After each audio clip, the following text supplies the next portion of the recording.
बिस्मिल्लाहिर्रहमानिर्रहीम। छा वही ख़बर है त आबे ज़मज़म जी ख़ुसूसियात तहक़ीक़ करण वारा आलमी इदारा आबे ज़मज़म जे तह ताईं पहुचण में नाकाम थी चुका आहिनि। कई ॾांहुं खां केतिरा ई आलमी इदारा आबे ज़मज़म ते तहक़ीक़ात करे रहिया हुआ, छाकाणि हू उहो ॼाणणु चाहिनि था त आबे ज़मज़म जे पाणी जी ख़ासि वजूहात छा आहिनि। ज़मज़म जो खूह जेको हिकु मिंट में 99 लीटर ऐं कलाक में 42,200 लीटर पाणी ॾिए थो, हू आख़िरकार एतिरो पाणी आणे किथां थो, छो जो मके जी सरज़मीन ते सैकड़ो फुटनि ताईं पाणी मौजूदु न आहे।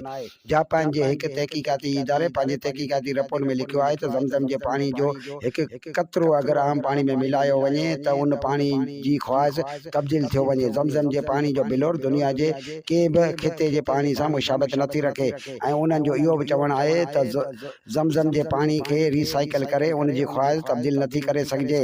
ज़मज़म जे पाणी में मौजूदु मैदनियात जो तनासुब दुनिया जे पाणियुनि खां बिल्कुलु मुख़्तलिफ़ आहे। उन करे ज़मज़म जो पाणी न सिर्फ़ उञ पर बुख मिटाइण जी बि सलाहियत रखे थो।